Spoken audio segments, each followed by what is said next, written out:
my money does a pile up. Make blessings on my way. Make my enemies a bow down. Because when money not there, nobody go like you. And when money come there, everybody go love you. I feel cold wallet, Kola wallet, come on wallet, Kashamu wallet. That's why I dey hustle my paper. Come count my money, and then cold wallet, Kashamu wallet. Lekki guys, you won't power from Lekki guys. I want like so yeah, cold. Lekki guys, I say help me spend this money. Lekki guys, how many NSC? Lekki guys, hey, we go pop champagne today. Lekki guys, and you want like so yeah, cold. Lekki guys, in self-made, yes, blowing money fast. Lekki guys, this money must be made, legal, illegal. This money not by force. That's why boys know the great Just the way I promised you, I really want to make you all comfortable. Life for tomorrow. If you know agree, we go plus some. That bed! Ọ̀gbádìdì ìjọba àgbáwo lẹ́fún àgbáwo ọ̀gá mi ẹjọ́. This apartment has like 6 bedrooms. Oh my God! Hey! Wow, kéré o.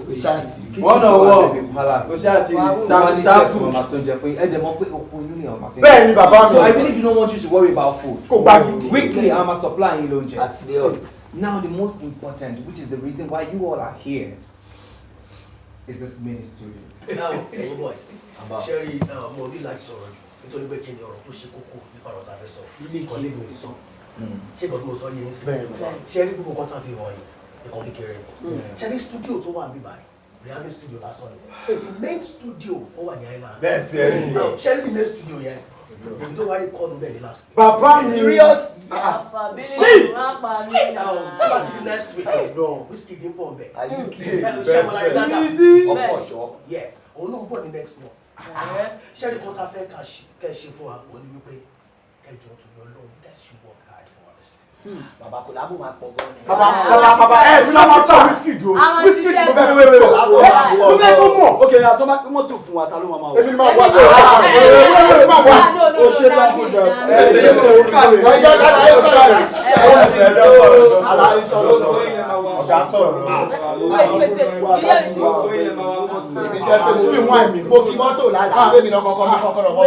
Well, meanwhile, you. Hey guys, we want to go on the Africa at the moment, right? And job paying. Everybody can miss this opportunity. Sincerely, and to manage a lot of people. And Catholic jail for what are the easy. They are internationally known. In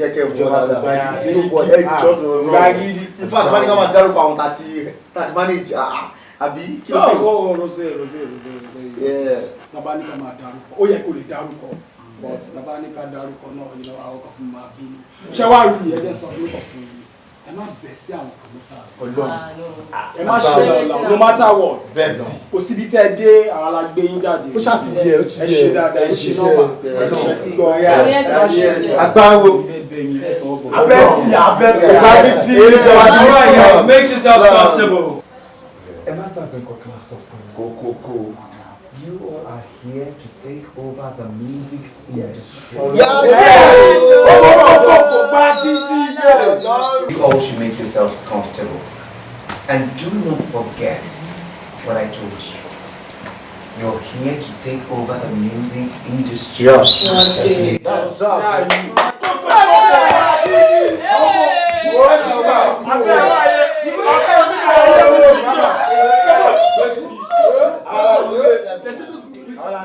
Yeah, but I need more feta current me. Okay. Yes. If I introduce her, see parents me. Today na my birthday, go fair for me present. You think Baba God ni o Jerry relenting. One strong one last big bad feed. I want look at it one day for my poultry. One time want to remove me lice in the bakery. Like a this, like a that, so like they go soon see that is alpha. Anywhere I go, man, I dey control. When I go see Laura, me I know the issue. I go before Mama Long pariwo, attitude, man. What you want pariwo?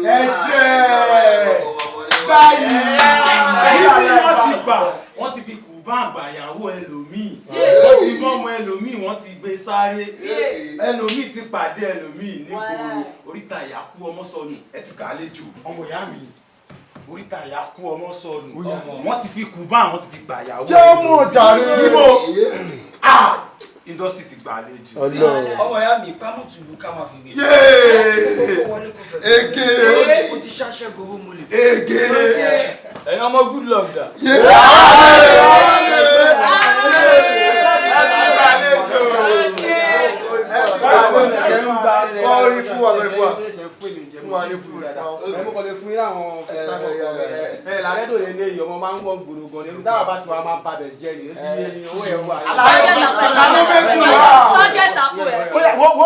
Mo rap lọ́wọ́ mi nínú map. Olúwa ló wà lẹ́yìn mi ló ti lọ mú mi shout. Ẹni mo fit. Gbogbo yín ni ma beat. They want to be my friend torí wọ́n rí pé mo kid. Kí ló ṣe? Wọ́n ní mo rap bí Seriki. Ọmọ kan ló gbọ́rin mi tó ń là bólíkì. Gbogbo láṣẹ wọn náà sí epo kíkí sí náà. Everybody now they dey feel me. Àbùké lọ́gà pọ̀mọ̀pọ̀mọ̀. Ọmọ mi yóò ti dá sí mi.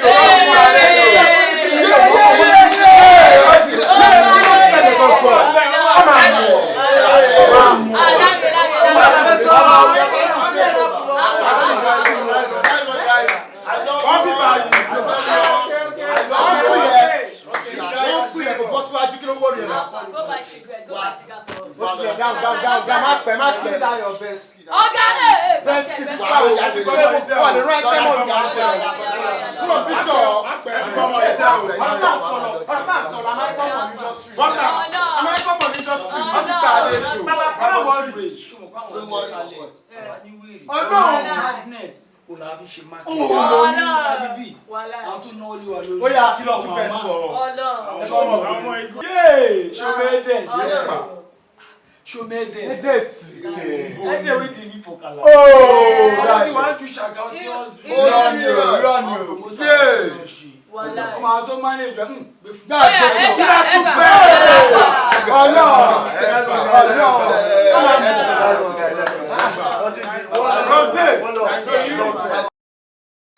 Àwọn ọmọ wọn bẹ dà, àwárè, àwárè, ṣàkúṣàkúdà, àwárè. Want to make money, go taka oshida. You want to dance money, go taka oshida.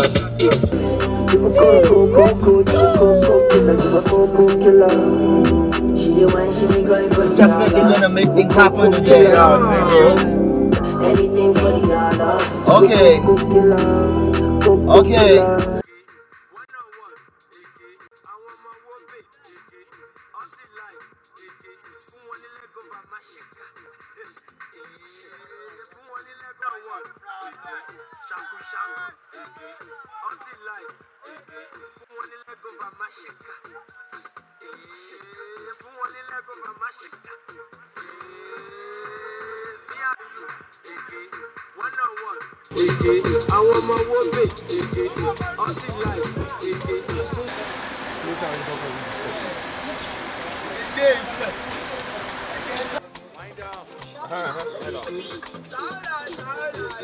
Lórí yẹn lọ.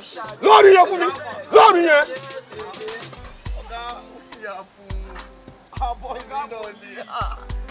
Wind down. Yeah, my friend, who are you? Wind down. Officer. Niboloda. Officer, good evening. Boy, we are coming from somewhere. So is that why you guys are smoking and disturbing the cigarette? Though we smoking cigarette. Oh, really? So Tory election disturb the environment, Pelariwo? No. Hey! Cut down! if you know what me oga harass you, now who she you go give oga? What I say you go give oga? Police is your friend. We are also your friend.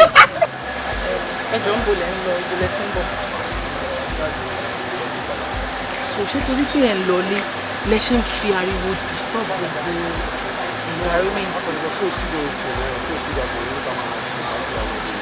Anyway, I just think we'll go to next year. In my no free, only respect for the nigga by dance. You know, can't talk. Whole thing for Oga. I go best. Easy, wait, break up. Oga!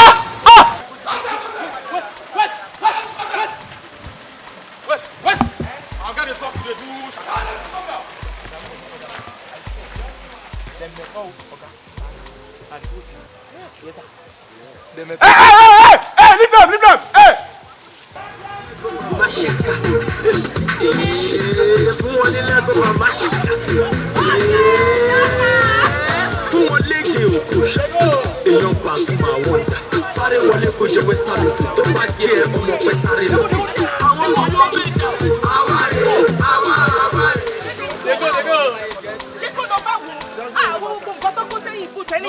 No, they are federal government of Nigeria children. Let them go. They go.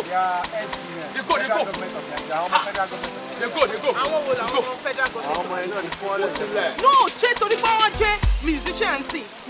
Come and check one. Come and wait. I want guys here smoke now. Oh, King Bono and the federal government of Nigeria. I want more to know. It's don't do it. It's don't do it. Look for. It's sure. Go see Kokola and the federal government of Nigeria. You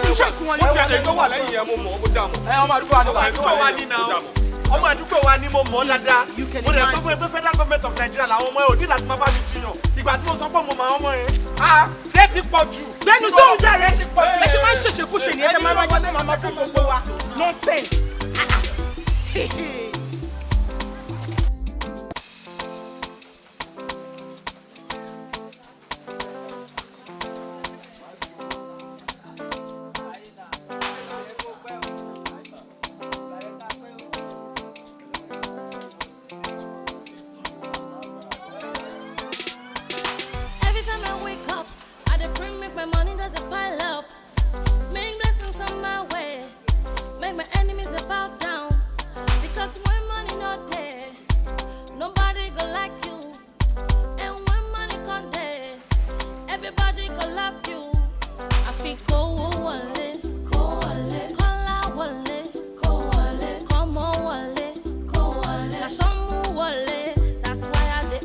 That's why boys know the great sleep. I want my inside self. Life what you borrow. If you no grey, we go plus some. Oh, I want me to my feet. I feel cold, wallet, Kola wallet, come on wallet, cash on wallet. That's why I dey hustle my paper. Come count my money, and it cold wallet, cash on wallet.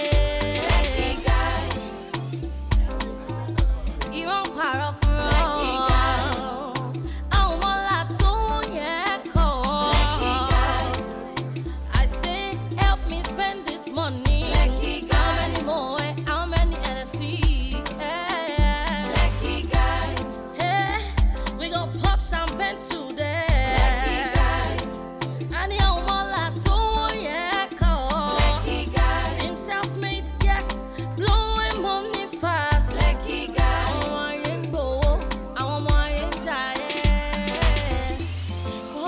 with the hustle, yeah. Take them easy. I get a lot. Be your pie, yeah. Malasare Faragon. Kolo Wagon. Lekki guys. You don't power of Lekki guys. I want like so, yeah, call. Lekki guys. I say, help me spend this money. Lekki guys. How many more? How many NSC? Lekki guys. Yeah, we go pop champagne today. Lekki guys. And you want like so, yeah, call. Lekki guys. Him self-made, yes, blowing money fast. Lekki guys. Oh, I ain't go. Guys, like, this is very important. And this is something very serious. Show you Uber, is this safe to talk? Okay, let's go. You're safe. So if that... I'm not sure we're safe. You sure? Okay. Larry. Daniel. Yaru. How far now? Tell the girls to go. We're checking out ladies on the range. Ladies, please. Okay. Can go. Larry, just I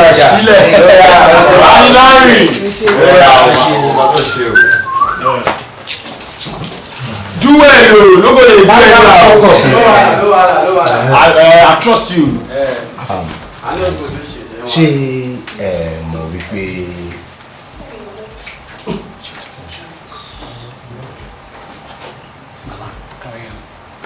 Hey guys, I don't blow. Ọmọ, òun kùn ti rẹ̀ mí gan-an. Ẹ̀jẹ̀ ló wà lójú bẹ̀ mo ní láti sùn. Òun kẹ̀. Èmi ò lọ́rùn tó kọ́ fẹ́ sùn lórí alẹ́ yìí. Èmi ní iṣẹ́ tí mo fẹ́ ṣe.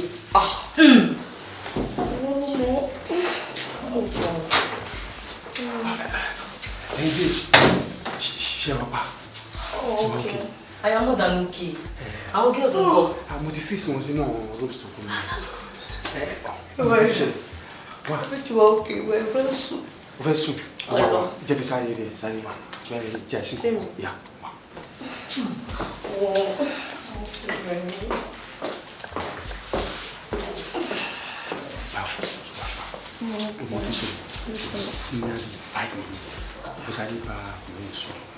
Oh, okay. So, just give back. Alright, we have to leave them. Wait. Below that bag.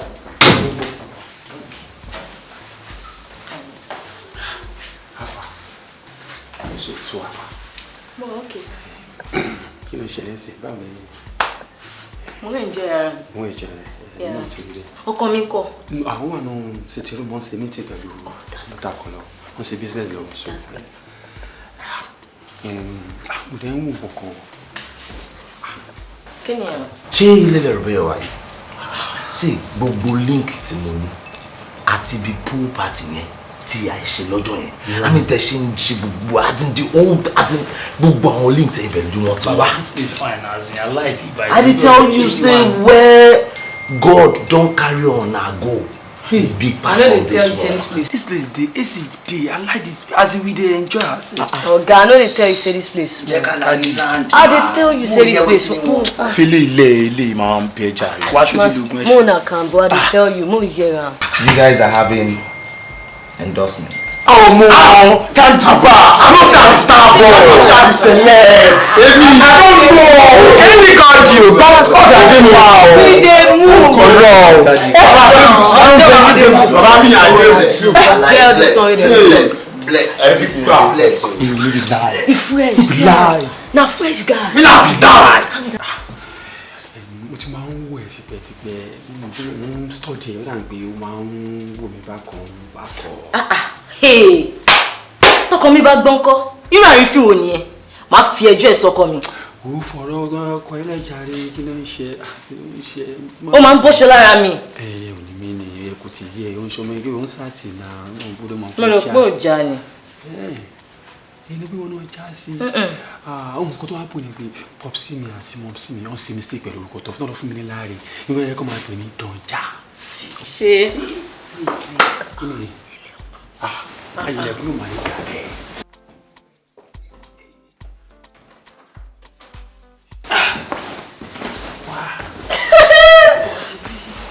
kẹ̀kẹ́ darí.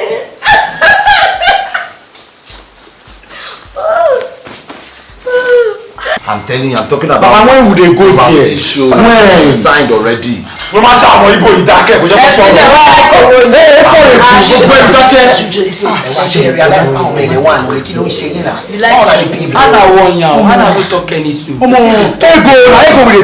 Calm down. Now still this morning everybody go.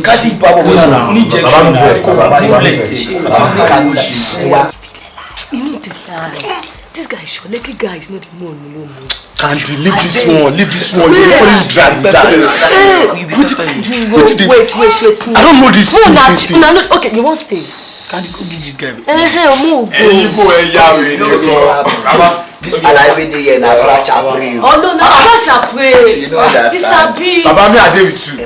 You don't see, I say the level go arrange past this. I don't tell you. This time next week.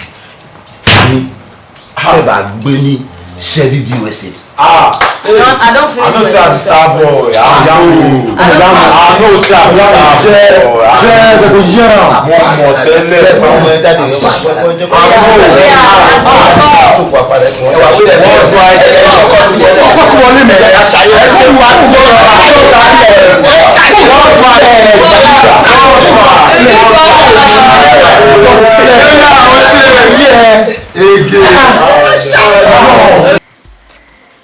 Bro.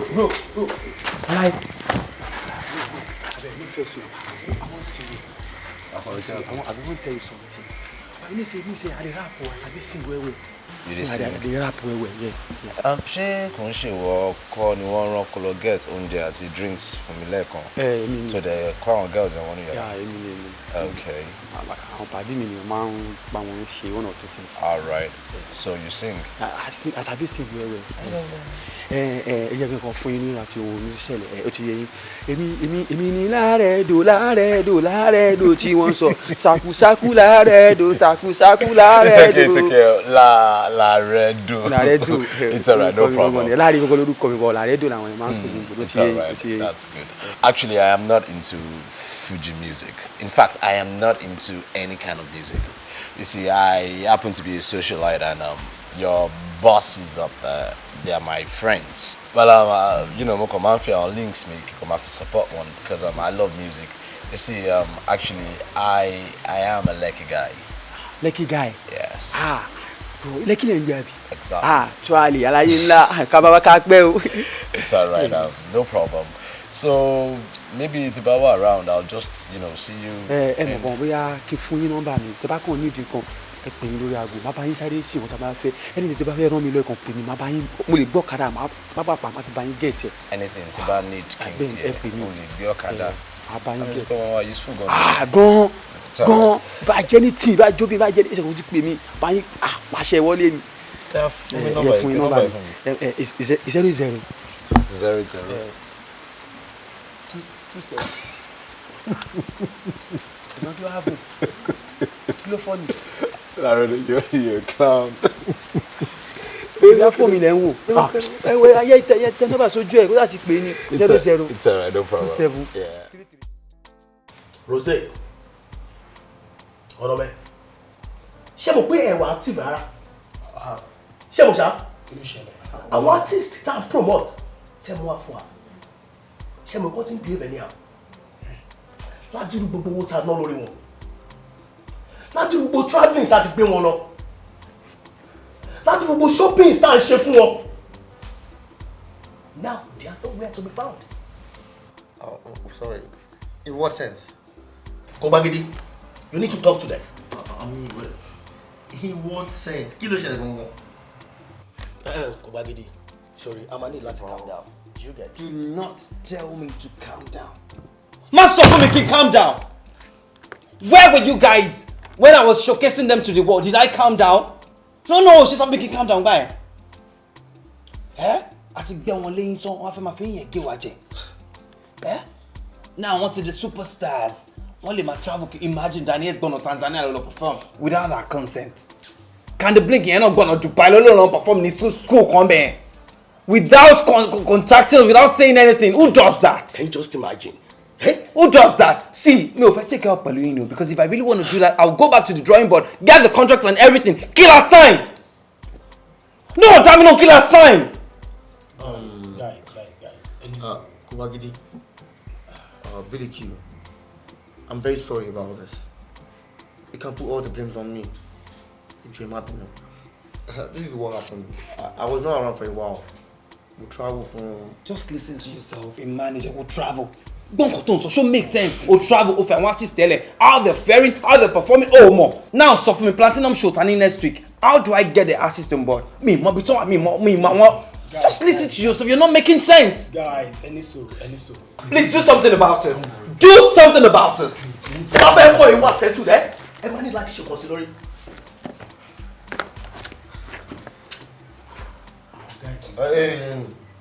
Don't even go there. What the cost of the when I travel, to they can't one year man.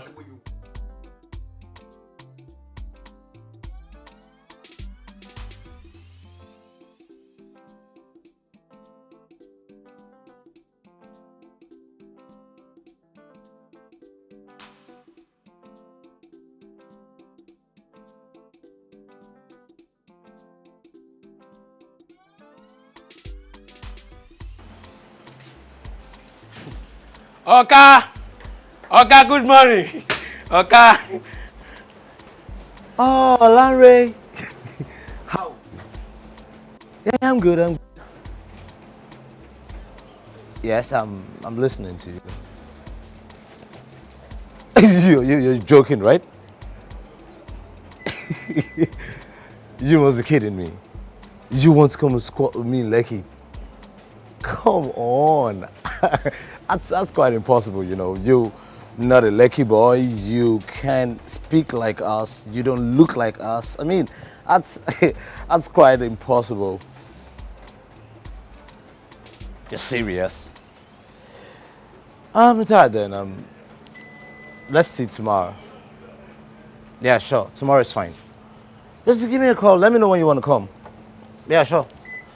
So I'll see you tomorrow. Okay, they come. Okay, they come. Swear. Okay. They come. Okay. They come, swear, they come. Okay, they come. Yeah, wow. Okay.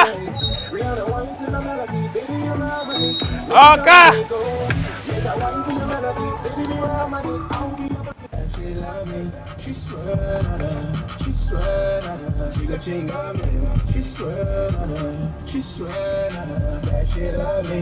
She swear, she got chain on me.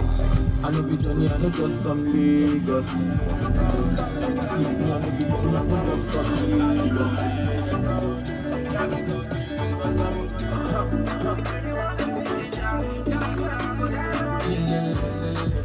You know the order, yeah, we stand. Maybe one time, maybe come and take one kiss for ya. Make you tell them say your boyfriend there, your man there, your man there. Baby, oh yeah, control. Should I say about the selfie there? Should I say about the stories untold? It's untold. This girl, she come from another land. She make my pants go to one.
Hello, mommy.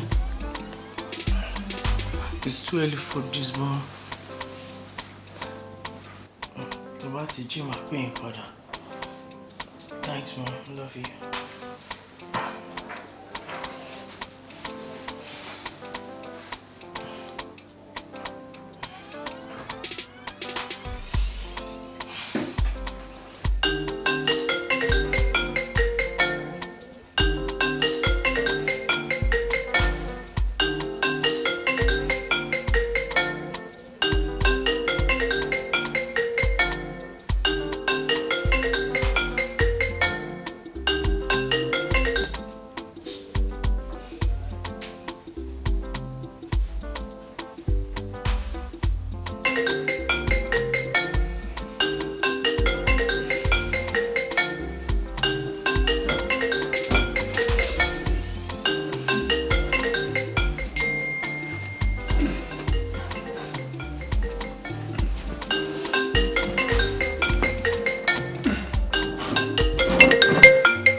Hello, love.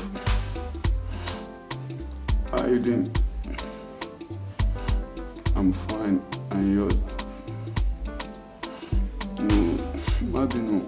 Ṣé o gbọ́ fún ìsinmi rí pé mo sùn lọ́wọ́ ni oróyìn wà lójú mi gan? Bí èmi gan ló mú fún wa fún mi sí oróyìn wà lójú mi. Bébí, ó ti jẹ́ kí n pẹ́ lẹ́tà tó bá ti jí mo ń sùn lọ́wọ́. Take care. I love you. Okay, bye-bye.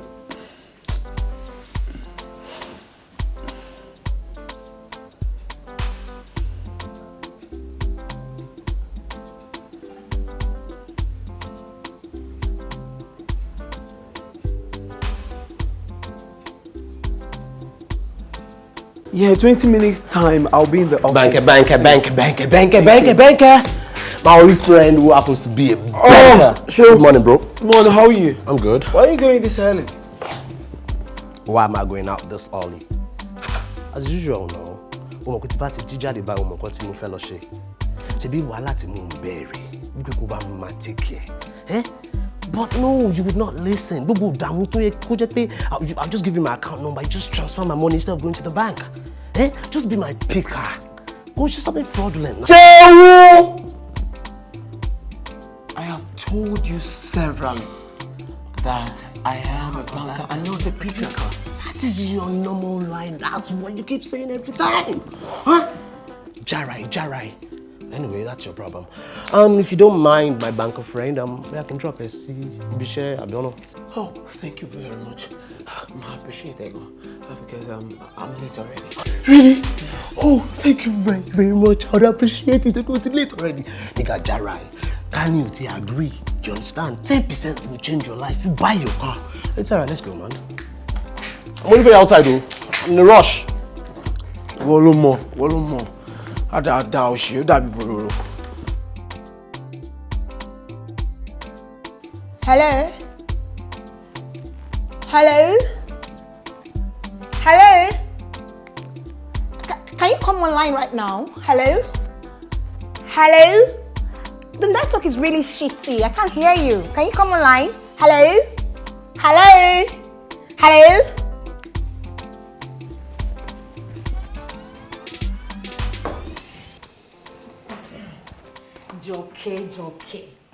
Jọkẹ́ the Yahoo girl. Ìwọ ló mọ̀. Honestly, ọ̀rẹ́ mi, kò sígbà tó lè padà kọ́ mi níyàwó. Ìwọ náà máa wò. Mo ti ṣe school for the past 2 years. Mi ò ríṣẹ́, mo ò rẹ́ anything. Mo kàn useless wọn lé lọ. Tó bá kò ti kọ́ mi, mo ti máa mọ̀. In fact, èmi náà ti máa dolówó bíi tiẹ̀. Èmi ló ń pè lólówó yẹn o. Jọ̀ọ́ torí Ọlọ́run mi ò lówó o. Facebook, ọ̀rẹ́ mi, honestly, olówó burúkú. Olówó yàrá. Ìwọ náà máa wo bí tá à ń gbé náà. Ìwọ ló gbé mi àti Joyce nínú ilé. Ò ń bọ̀ wá. Owó NEPA ni o. Everything ìwọ ló ń san. A kàn wá nínú ilé ni. Jọ, báwo la tún ṣe mọ olówó jù yẹn lọ? Olówó ni ẹ o. Okay o, bá sílẹ̀. Mo sọ bẹ́ẹ̀. Jẹ́ Lagos. Good morning o. Joy, morning, how you doing? Good morning. Ọ̀gá, ẹkún rí àná. Jọ, ṣé public transport ló wọ̀ ní àbọ̀gbé cab? Public transport ló bá dé o. Owó cab yọ rárá. You no go believe say the idiot wey carry me last night for club. With all the different styles wey I give am, one corner to corner. Na 3,000 he give me. Wow. You mean $3,000? Eh? Yeah. $3,000 called 3,000 million. 3K! 3,000 naira! Naira! 3K? No, you must be joking. Ó sọ fún mi pé pẹ̀lú gbogbo bó ṣe rìn o tó rìn ní ẹlẹ́yà káàkiri láti àná títí di ìsìn yìí just 3,000 naira ló rí mú bọ̀. Abeg Latifa, wetin do wetin I wear? See, e too early in the morning and as I dey para. No just start. Oga, shut up, Joe. Wetin no do wetin you wear? Sọ fún mi pẹ̀lú gbogbo runs òṣì oníburúkú tó ń ṣe àti rìn dọ̀tí wẹ̀rẹ̀ tó ń rìn káàkiri. Èló ló ti rí kó jọlẹ̀ ayé ẹ̀. Ordinary car ò ní. Even gan food stop gan ò lè rà sínú ilé yìí. Jọkẹ́ ló ń ṣe everything nínú ilé. Sọ fún mi báwo ló ṣe pí ẹ.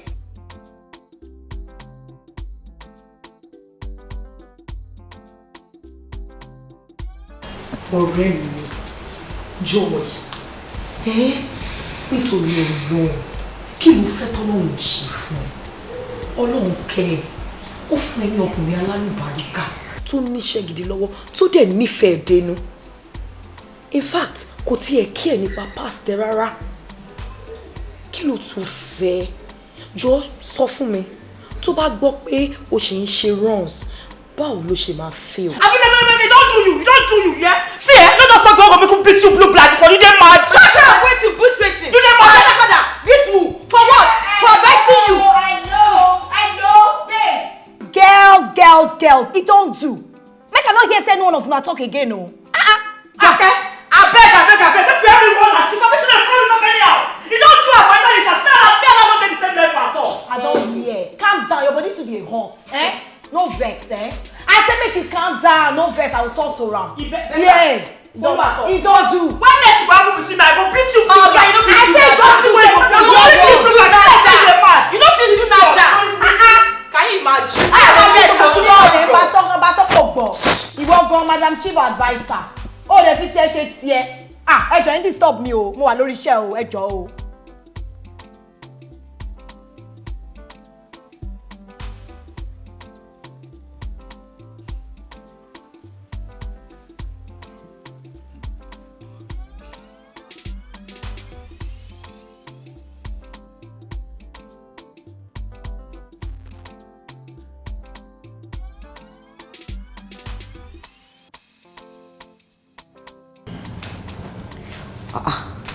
Babe, why you no chop the food where I cook now?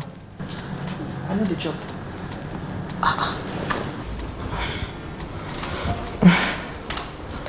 I know you're angry about what I said the other time. Oh, there might be no now. Already. Oh, there might be no now. No verse. Actually, I don't mean it like that. Now the way you dressed that time make me talk like that. Ṣó mọ̀ pé àwọn èèyàn tó bá mọ̀ wá papọ̀ Tó bá rí ẹ bẹ́ẹ̀, they will think we are wayward. And also because of your guy. That guy too love you. Ìwọ náà tí ẹ máa rò pé tó bá rí ẹ àbí tó bá jẹ́ pé ó mọ̀ pé ó ṣe ń ṣe runs, báwo ló ṣe máa feel? No dey ever make sure my guy again because no be your business. How I dey run my shows no suppose concern you. No be say you suppose follow me talk before wey you come dey tell me say me I dey do runs, I no dey wear better cloth, I no dey this, I no dey that. Wetin concern you? No dey follow me talk like that. See this cloth wey I wear so na 4,500. The scarf na 2,500 to match. I get the ones for 3,500 for house. 4,000. Everything to match. Go dey tell me say I dey wear cheap things. This one, that one. That one no cost. Ah, babe. E cost o, no mind me o. In fact, over cost dey worry am. No vex now. O ṣì ń bínú lele o. Oh yeah now. Shebi you know I love you. Na this your sweet mouth na be the problem. You don get key. You take dey open any door. Why? Anyways, I no dey vex again. Make I go chop your food. Oh baby. Pepper them gang. I say oh baby. No worry. Let me go and serve you now. Gucci on Gucci. Yeah, oh baby. See bribe. Kini. Let me go and serve you. All this one that they do na beef for inside this house. See them. Maybe say me and Hush Puppy. They drag seat for Gucci store. Come dey talk say me they wear cheap things. Rubbish. Hello. Báwo jàre? Mo ń dẹ́ lò. Ṣé wàá pa? Okay now. How did everything? Oh, serious. Kékeré mà nìkan tó rí ẹ̀. Kókó náà kéèyàn ṣì gbéraga mọ́ ni. Kan kékeré nìkan tó ń rẹ̀. Dẹ̀ iṣẹ́ tó gbajúmọ̀ gan-an kò jẹ́ kí n lè sọ pé kó wá. Bá ní pé kó wá kó ṣe wá sílé kó wá nǹkan tá à ń sọ. Tó bá rí ilé mi bọ̀bọ̀, tó bá rí ilé mi, wà nípa jẹ́ kú kalẹ̀, ilé ẹ̀ tó bí.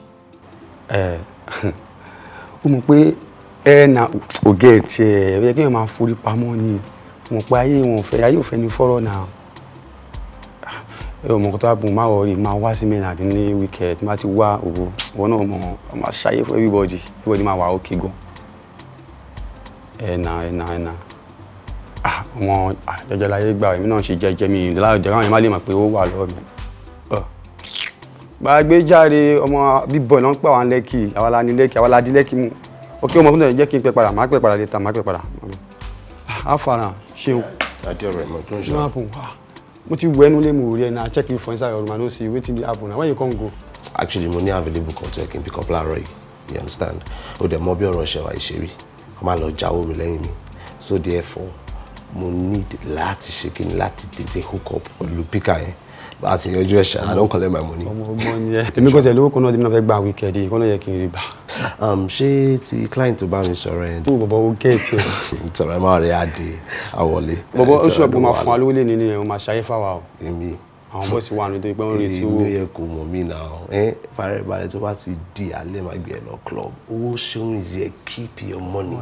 I tell you one thing ẹ̀ tí bá ti dé club anything at all from casket to black bottles just call and I'll foot the whole bills. Trust me. The boss is big, sharp boys. Oh God.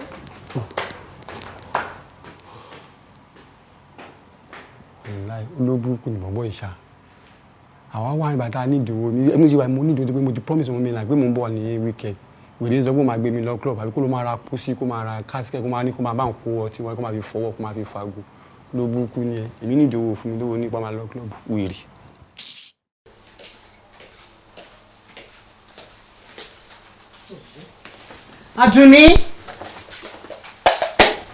Adunni down now.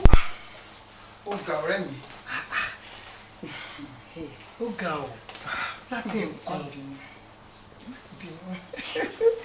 ṣé mo pé tá à ń lọ yẹn kò ń ṣe ibi tí nǹkan máa múra ẹ́ ní àwòlọ́. I was doing my makeup to perfection so that tí a bá wọ inú hall yẹn in fact wọ́n máa mọ̀ yìí pé no àwọn èèyàn kan ti dé sínú hall party. So you tell me now kí ni essence wípé Adura ṣe makeup, awọṣọ to kill and everything. Àwa dé hall. Gbogbo àwọn tá fẹ́ kó wò wá, gbogbo wọn ti kó gangara àwọn ti lọlé. Ọ̀rẹ́ mi má bínú. Wọ́n ò lè lọ. Yes, they're going to wait for us. And mistake tí mo ṣe ni pé I was watching movie and I got carried away. Mo ti gbàgbé pé ó yẹ kí n lọ wẹ̀. Movie yẹn dùn gan so mo ṣe kan mo kàn ná gbọ́rọ̀. Oh, Atunde, that's not fair at all. Nítorí pé kò lè tètè ṣáájú mi ṣetán ni mo ṣe pè ẹ́ kí n tó lọ wẹ̀ now. Débi pé Banji wá ń bá mi, you know. Banji needed me. Mo dẹ̀ bẹ̀rẹ̀ sí refuse bọ̀bọ̀ yẹn. All for you. Má bínú. Jọ̀ọ́ ọ̀rọ̀ wa àti Banji. How are the kids feeling about you having a relationship and a younger partner? My own kids. Ó ti gbàgbé wípé àwọn ọmọ tèmi wọn ò dàgbà sí Nàìjíríà yìí. And one ní Nigerian mentality. Let me surprise you. Àwọn ọmọ mi máa ń pè Banji dáadáa. Really? In fact, wọ́n máa ń sọ̀rọ̀ lórí video calls regularly. Oh, really? Wow.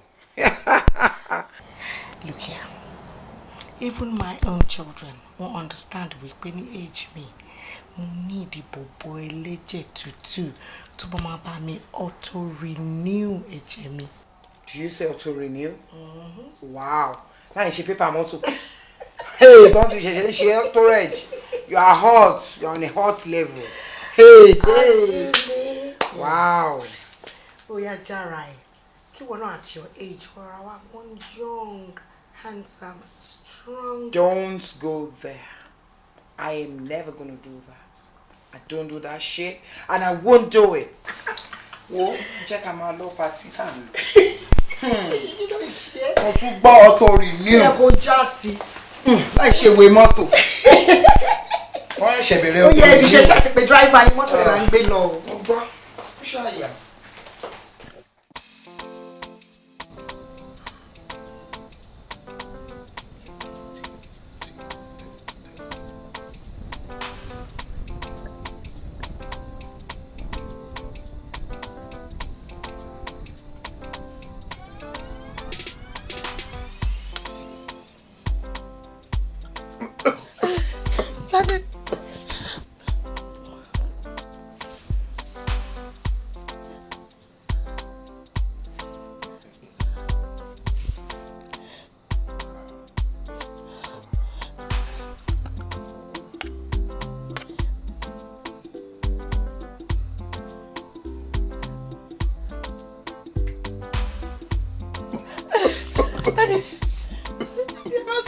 Daddy, má sọ̀rọ̀ mọ́.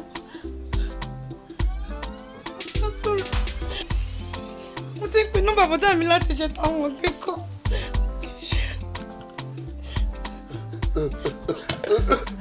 Daddy,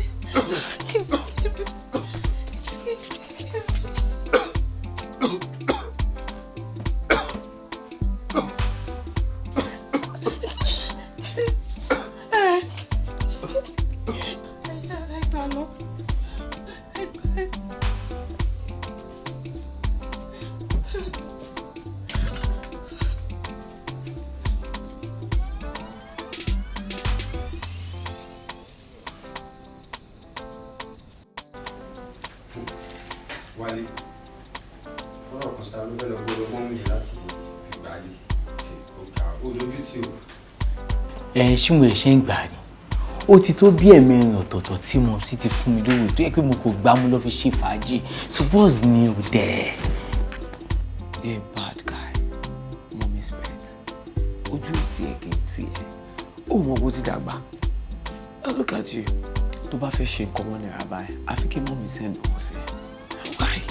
Ordinary boxers tó kéré jù ò lè dára fúnra rẹ̀. Ẹjọ́ ètò ìta ló ṣe ń ṣiṣẹ́.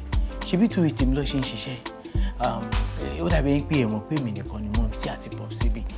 Ní Lagos lásán complaint mọ́mí sí tó ti manufacture this ó pọ̀ rẹpẹtẹ. Owó tó wà nílẹ̀ yìí ó pọ̀ rẹpẹtẹ. Owó tó jẹ́ pé kò lè tán ni. I think àwọn properties ti dáàdì ní nǹkan tó kù. So what are you guys saying? Owó ìwà nílẹ̀. So. Àti gbọ́. We all know. Àmọ́ pọ́ mọ́ màmú lówó ni ẹ̀. A dẹ̀ mọ̀ pé bàbá ẹ̀ fi property lẹ̀ fún ẹ.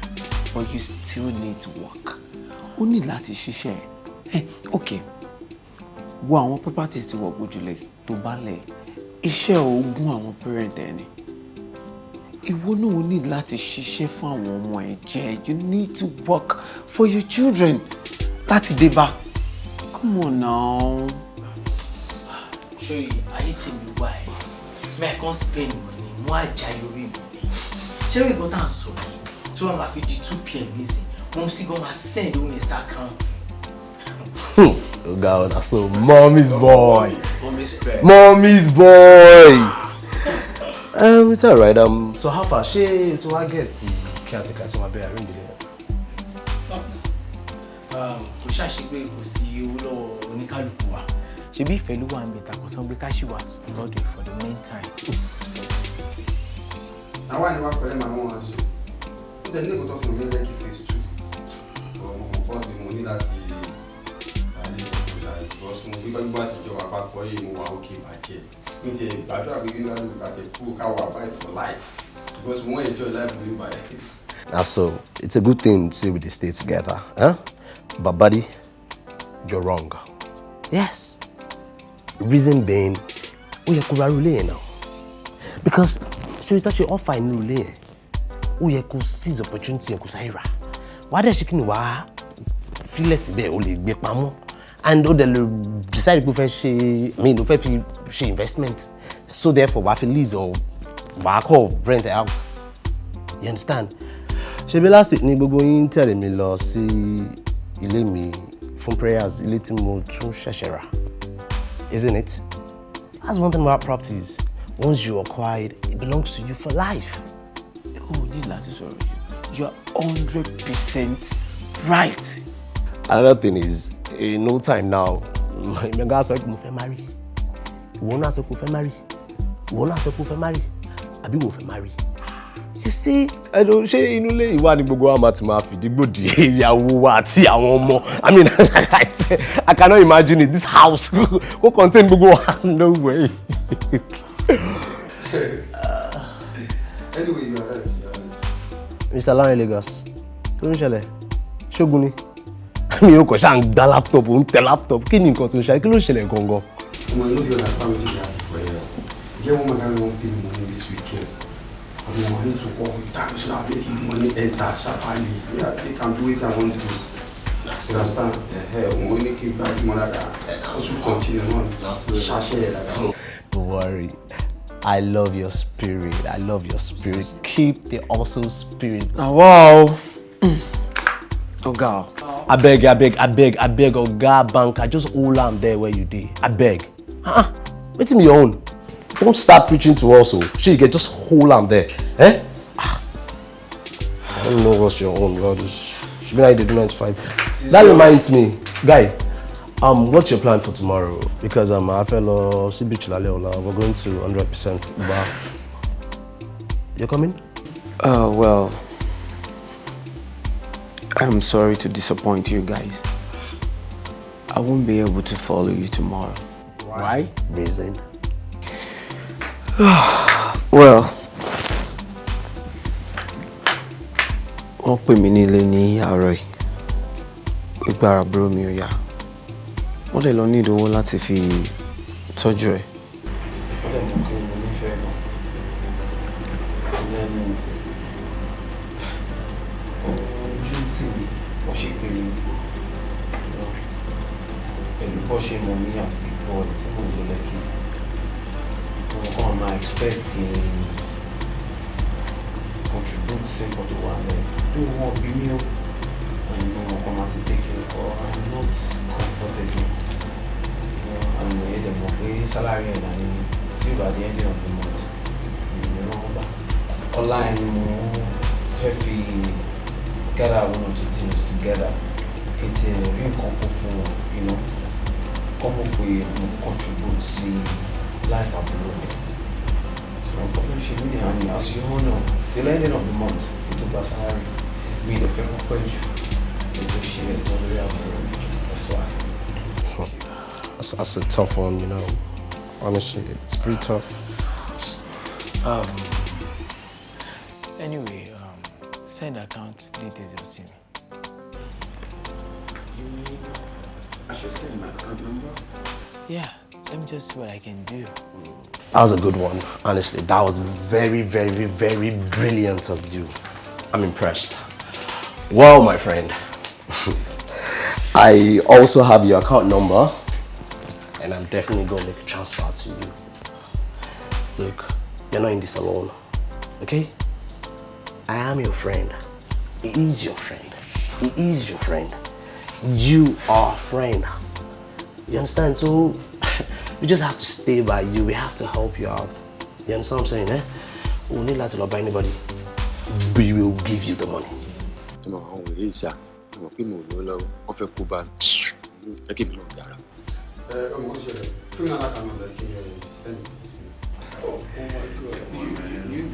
You guys are so awesome, my friends. I'm so happy to have you as my friends. You're welcome. God will continue to. Amen. Amen. I appreciate it. But you see, Remy? Yeah. What was I gonna say? Honestly, see, look, I think there's something there. I think there's giant there. But you're still saying no. See, there's nothing wrong in doubling your hustle. Eh? You could be a people. Tí o bá fẹ́ tẹ̀ka, you ó lọ pẹ̀lú ìlànà iṣẹ́, you're a banker and you could pick for us 10%. 10% will change life for a completely. Guy, you're a lucky guy and you're supposed to live the lucky way. You know how we live? We do it big, no flash, you know. Huh? We spend money fast on this side, my nigga. Jarai.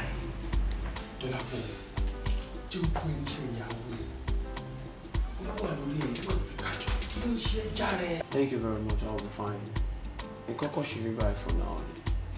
Everything's going alright. That's how you talk every time. Leave him! Hey, leave him!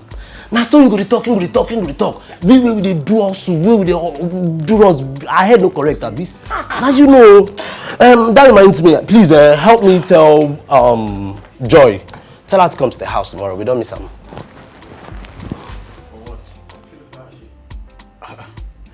Should we go to the club? Now listen, guys. She is my fiancée. I love her so much. And I'm planning to marry her as your husband. Oh, if you expect ìyàwó ti tèmi kó máa tẹ̀lé mi lọ sí club. Does that speak well at all? Guy, wait. Make I ask you, where you from meet the babe? She that from NASFAT for me time of or redeem.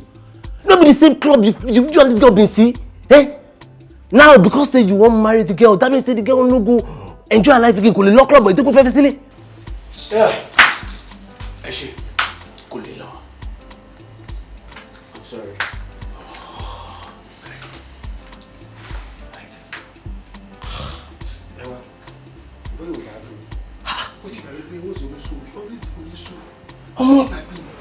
Babe, we be seen Igboro.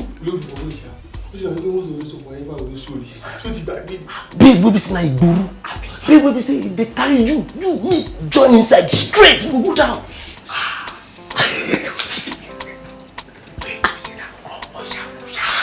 Secretary Linda.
lele to the totiniki. You're one of a kind of the biggest.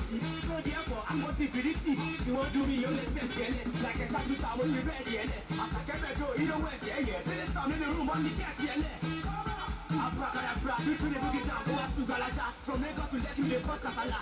Here for the body, what you want to put that? Saba, come take to the gate. Kasa, you pull on the sack to the gate. Oh, what I go, I want to pay. Make it put it down, don't go to run it.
That's why boys know the great sweep. I want my yourself. Life what you borrow. If you know great, we go plus some. Oh, I want your Babe, what are you thinking?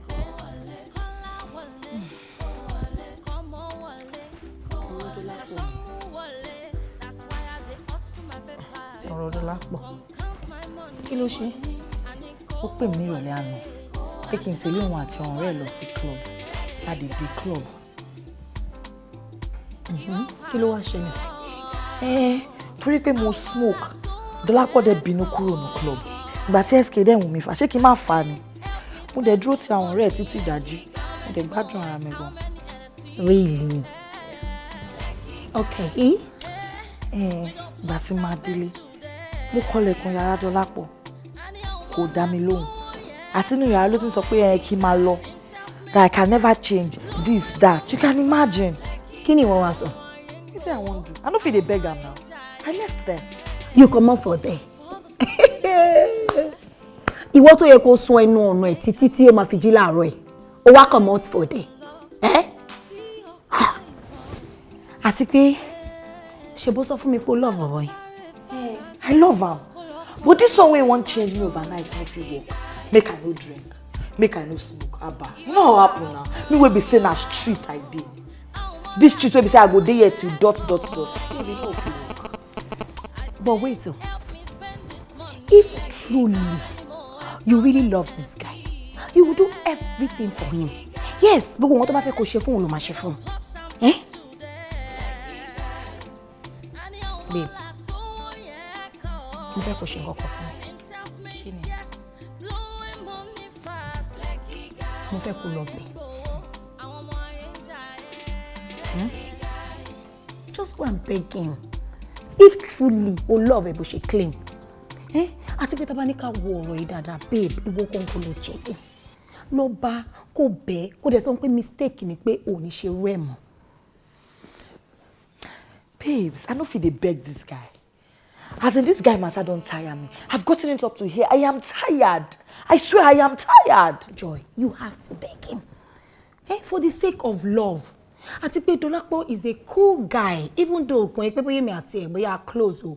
But mi ṣàrí bó ṣe máa ń ṣe tó bá wá síbẹ̀ bóyá yẹn wà pa gan. Mi dẹ̀ ní fẹ́ kó lose ẹ̀. Just go and beg him so that peace will reign. For love's sake. Yeah, of course. Okay, I don't hear you. But first, let me consult the oracle. I need to go take my weed first, make my eye clear. You know, say now, no be clear, I will take beggar. I feel they shy. Yeah, no shout cause I jare ọmọ mi. Gbogbo. Bẹ́ẹ̀ntì ẹ̀rín ṣá lọ bẹ̀.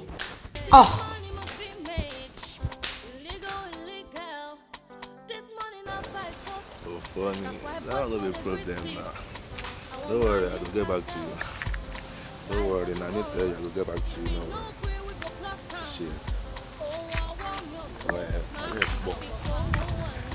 Hey, guys. Get it. Hey, so Zondi. Mo láre yẹn, mo ṣọlá ọ̀bọ yẹn tọrọ. Èmi mo fọ́ fúbọ̀ wọ́n yẹn. Mo fọ́lá ọ̀bọ yẹn tọrọ. Ọlọ́run. Èmi ò kí n fi ọlá yàn tọrọ. Tí bá sá ní pòkèlè ni o mo ṣetán láti fi ọlá hàn tọrọ. Kò ń ṣe ọlá Láre. Láre tó jẹ́ pé Láre dé Lẹ́kì tán, ó gbàgbé ilé. Láre ò mọ̀jú kó máa lọ club every time lọ. Bàbá ẹ̀ nìyẹn, o mọ̀ tí àbẹ̀ ń gbé náà. Ṣé ilé tó yẹ kí bàbá Láre máa gbé ni tó dàbí ilé àkìtàn yẹn? Àbí? Àbúrò Láre, ta ló fẹ́ sọ pé òun àbúrò Láre nínú wa? Tèmi. Ta ló lè rí ọmọ Tèmi yẹn kó sọ pé ìran wọn kan tẹ̀ ti rówó rí? Ẹ wá ń sọ fún mi, ṣé irú Láre yẹn ló wáyé kí a máa fi tọrọ? Ṣé wọ́n lè gbàdúrà rẹ̀ pé kí wọ́n nírú obi Láre nìyẹn kó má fi tọ́jú family ẹ̀? Tell me. And I'm very sure wípé owó wà lọ́wọ́ Láre. Cause Láre máa ń cash out déédéé, ó dẹ̀ gbowó yẹn dání. Wọ́n kì í rí gbogbo designers tó máa ń pè ní látòkè délẹ̀. Ṣé èmi ló fẹ́ sọ fún mi? Ṣé o fẹ́ àmọ́ yìí tó ń ta ń gbòòrò ní ẹrù ló ń wọ̀ náà? Wọ́n á sọ pé wọ́n fọlá Láre kan tọrọ. Ẹ̀yin guys, ọ̀tọ̀ nìkan tí gbogbo mi sọ àtiwọ́ mo ẹ mọ̀ pé a lè sọ fún Láre. Why? Cause tá bá sọ fún Láre ó máa dá wàhálà lẹ̀. Gbogbo àwọn ẹrù tó máa ń gbé sáwà lápò yẹn ọ̀nà yẹn máa dì í. Láre dẹ̀ ni ó máa change ẹ̀ fún wa gan ni. Ó dẹ̀ tún máa dínà àwọn nǹkan kan. Ọ̀dọ̀ kọ́kọ́ ni mi wà fẹ́ kó dí. Ó ṣe. Tí ó bá ti máa dí ọ̀nà kan á fa problem fún àwa nítorí jẹ́ pé àgọ́ nílé gara morning street. Wá má yẹ kí n tún ẹ kí ní àbúrò ẹ̀ fine kò fine. Láyé tọ́jú lé kò tọ́jú lé. Ó fún bàbá ẹ̀ lówó kò fún bàbá ẹ̀ lówó. Jọ kí ló fi kàn wá? Tó bá ti ń ṣe nọ́mà fún àwa táwa ń pè tó ti ń jẹ́ àwa tó dẹ̀ ṣe kíni tó ń táwa dẹ̀ ń gara lápò wa táwa ṣe torí láyà fi ń gara street ọmọ kò kàn mí jẹ́ àrùn pẹ́ kó tó má tọ́jú lé bàbá ẹ̀. Kàn mí. Ẹ wò yín guys, ẹ jẹ́ ká dé ọ̀la ní ká gbé ti sẹ́gbẹ̀. Ṣùgbọ́n tí lifestyle tó ní ó bá yín lára mú bá yín lẹ́jẹ̀ mu ẹja bí yẹn ti sẹ́gbẹ̀. Ṣé weekend àwọn ìjọba báwo lè máa rí? Weekend ìdọ́gẹ̀ ọ̀fọ́ ni ṣé weekend ẹ̀ pé ó bright ìbàjẹ́ weekend náà ti bright already normal lẹ́ẹ̀ báyìí. Wọ́n ti sọ́nù. Sàn kí ni tọ́ bá sàn gan Láre ń san Louis àlẹ́ mi mọ́ fún Láre oníṣọ́ ti sàn ni tọ́ bá sàn Láre ń san Louis ṣé wò gbà gbígbọ́ ni Láre wà bẹ́ẹ̀ fún wa. Ó ti ẹ̀ dàbí pé mo gbọ́ pé Láre ń bọ̀ lé area lé weekend yìí. Ó dàbí kọ́ Láre ń bọ̀ ọmọ Láre my guy dey enter town. A máa ṣe kí ni a máa paint town red a máa paint ẹ̀ blue a máa paint ẹ̀ purple a máa paint ẹ̀ black. À ń wọ̀ gbòòrò lọ gbàgbé ó bọ̀. Ṣé o fẹ́ tẹ̀lé wa bó jọ ìwà? Àbí bẹ́ẹ̀ni choice. Mo rò pé o fẹ́ lọ lé ìyẹn náà pé if you can't beat them. You join them you follow them wá ṣe èrè ọmọ mi kò ní bàjẹ́ ìbàjẹ́ mi.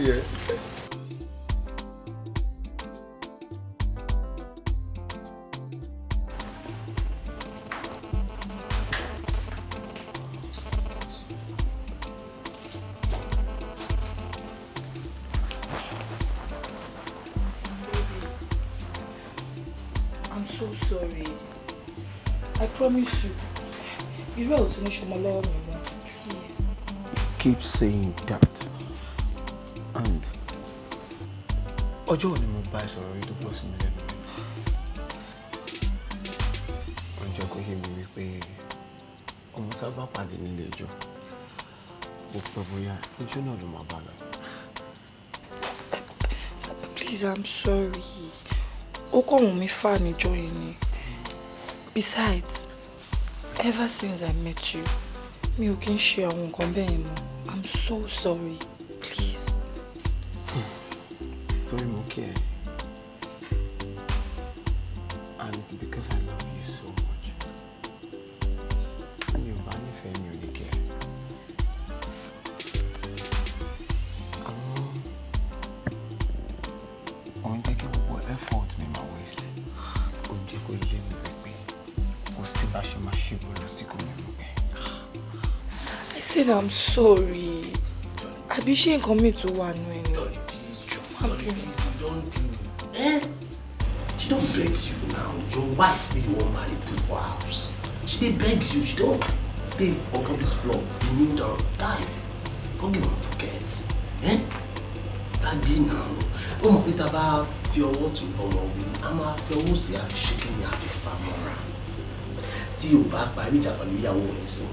Now let's fẹ́ jà mí. Have you forgotten you're going to the altar with this beautiful woman of yours? Eh? Bizu. Forgive her. It's alright.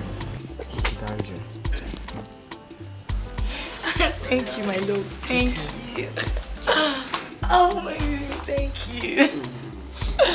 Thanks so much. I'm so happy. Thank you.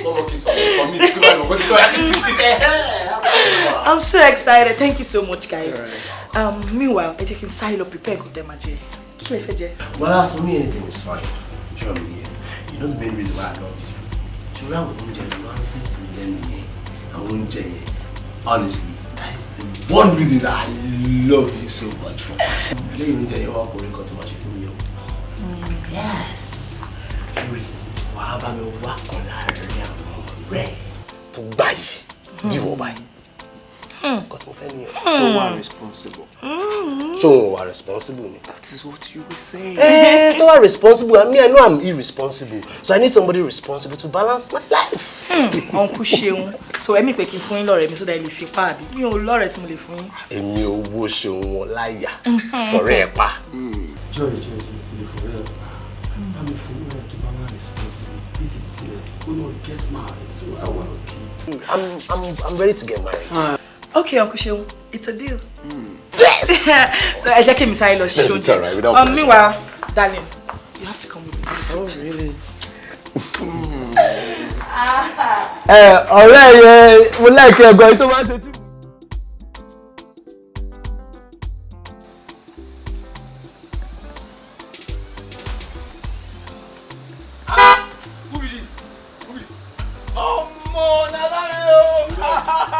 My nigga! Larry money! Oh! One and only Larry money on Lekki Island! What's up, guys? I go with the shepherd. You will leave. Oh, guide you. Hey! What is it? I go boss myself.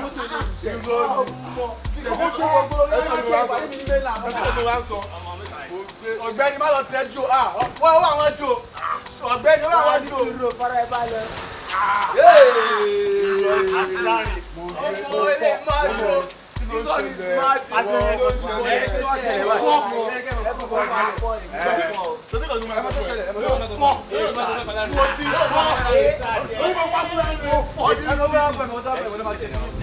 ẹ jẹ́ kí n já yín kọ̀ọ̀kan ọjọ́ àbò sí mi pé mo ṣe gbé mọ́tò ìwọlé láti Lẹ́kì tó símbọ̀ láti Lẹ́kì mo ṣe kókó wá báwo kíni tó wà ní ńlá.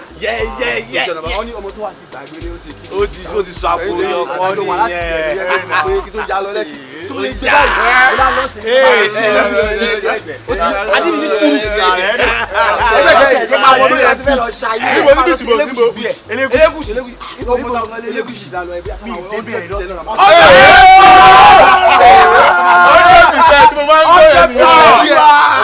ẹ máa ń ra yín palẹ̀.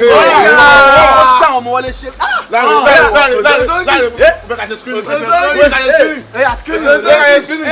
Àwọn kan wà tó lè lọ bí báyìí. Àwọn kan wà tó kì í fọ́ fún ẹ. Ẹ̀rí ọdún lára máa wò ní.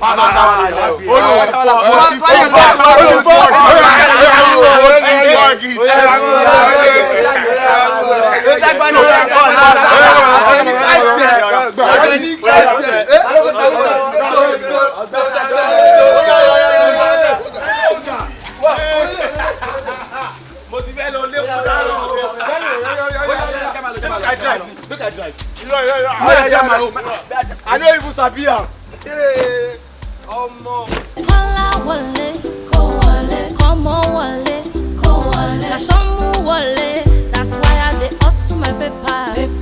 Come count my money. Àní kó wọlé, kàṣọ́mú wọlé. Lekki guys, ìwọ̀n pààrọ̀ fún ọ. Lekki guys, àwọn ọmọlá tó yẹ kọ́. Lekki guys, I say help me spend this money. Lekki guys, how many more? How many NSC? Lekki guys. Màá gbalẹ̀ fún yín and then lówó 3 months tẹ́lẹ̀ jẹ́ màá fún tèmi láàrin làkí tó padà sí Lekki. Dájẹ́ máa wo gbogbo nǹkan tó wà lára mi bó ṣe pé ó fún wa lọ́wọ́ mi náà tí mo ní lọ́wọ́ àwọn ọ̀rẹ́ mi tàjọ́ ń gbé àwọn ló kàn wọ́n ẹ̀kún mi àjọ ń gbé Lekki ẹ̀ máa wò pé tí máa fẹ́ jáde kó má jẹ́ kó máa rí mi ní èdè pé èèyàn tí ò wà òkè. nígbà tó rí mọ́tò tí mo gbé wálé bó ṣe pé owó kan wà lọ́wọ́ mi àwọn ọ̀rẹ́ mi ló ń fún mi pé kó má gbà pé mò ń bọ̀ wálé kó má rí mi ní èdè pé bóyá èèyàn tí à ń jẹ tó ń gbé Lekki tó ẹ̀nà ṣe fún mi dẹ́nà fún mi ní aṣọ fún mi gbogbo ẹ̀ so bó ṣe jẹ́ nìyẹn dáadé kó ṣe bóyá iná kọ̀ wù mí náà láti máa ṣe nǹkan kan fún mi kò sówó lọ́ọ̀ mi nìyẹn.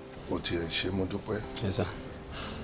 Àbúrò ẹ̀ náà dẹ̀ ti jíṣẹ́ fún mi ó ní bó ṣe dé bàrà ó ní ilé ọtí lòun ti bẹ́ ẹ̀ pẹ̀lú àwọn ọ̀rẹ́ ẹ̀ ó wá jíṣẹ́ wípé òògùn tá ti ní kó rà fún wa látijọ́ yìí ó ní ó ti ra epo tí mú fún òun ó dúpẹ́ lọ́wọ́ ẹ̀.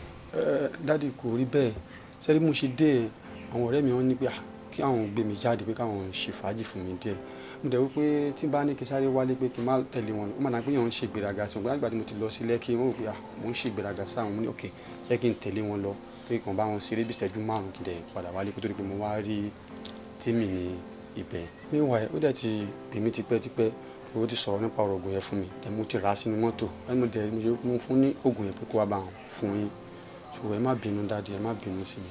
àmọ́ síbẹ̀síbẹ̀ náà nítorí ọjọ́ mi ilé ló yẹ kó kọ́ wá ná lẹ́yìn yẹn wàá dẹ̀ṣẹ̀ wá jáde. Dádì báwo dẹ̀ ni ara yín bá ń sìn. mo dúpẹ́ lọ́dọ̀ Ọlọ́run pẹ̀lẹ́ ara ti dá àfi bẹ́ẹ̀ ni pé oògùn tó fi ránṣẹ́ yẹn bẹ́ẹ̀ ni pọ́n ló fà á rẹ̀ síbẹ̀ ni kété tí mo ti lò báyìí gbogbo tó ń ṣe mí yẹn kàn lọ pẹ̀sẹ̀. ẹni mo sọ̀rọ̀ yìí ó ṣe mo dúpẹ́ o ìná mi tó wú ẹ o. ẹ wò bọ́lá tẹ bá ti ń bọ̀ wọn ẹ bá ara tẹlifíṣàn mi wà ṣé ń gbọ́ mi ṣé rí tẹlifíṣàn tẹ̀ ń wò yìí 2 face ni nígbà kan ó ní black ó ní pink and manager ìgbà tó tún yá ó tún di onílà báyìí rainbow colour bó tẹ̀ yẹ pé mi ń rí dádì orí wò rárá ìbọn mi manager ìgbà tó yá ó di blank mo kọ́kọ́ rò bóyá náà lò ní ìgbà tó yá mo rí kó ti báyìí bó ṣe wáyé títàn ló wà ọkọ tó múná lọ bó ti jẹ́ pé àkíní náà lálálẹ́ ẹ̀yẹn jẹ́ kó múná dé láàárọ̀ ọ̀la blank yìí náà lè máa rí then another thing ó láwọn bàtà kan tẹ máa ń wò lórí Instagram oh no I love those slippers bùdá mi ẹ̀yẹ́ irú eléyìí náà wà ń bẹ bá mi ra méjì another thing mo need àwọn top ó láwọn unisex kan tẹ máa ń wọ̀ tẹ̀yìn náà ṣàmọ̀ pé àwọn aṣọ mi ti bú. will you shut up ṣé wọ́n sọ pé mo ń ṣe ibi tí mo wà ní bí kí ló ń sọ lẹ́nu sí tó ń sọ̀rọ̀ jagbajagba lẹ́nu. ìwọ pàápàá o ò mọ béèyàn ṣe ń béèrè owó tó bá tiẹ̀ má béèrè owó ọgbọ́n ni o ò mọ̀ wípé irun mú lówó ni kò ṣeé fàtú kò ṣeé fàtú. gbà máa fi dáná fún dáàdi bí wọ́n bá mú gòmí tó fi síbẹ̀ ẹjọ́. ẹ̀ẹ́dẹ̀ fún mi. fún Akíndélé ni bá mi kíláàsì jọ. wọn náà tẹ̀rí jù. ojú ẹ̀ bó ṣe bá mú. ojú obìnrin ẹ kó ṣe ń kó gbogbo sọ. Ani ọmọlá tó yẹ kọ́. Lekki guys. In self-made, yes. Blowing money fast. Lekki guys. Àwọn ayé ń gbowó, àwọn ọmọ ayé ń jayé. For all the boys wey dey hustle, yeah. Take am easy.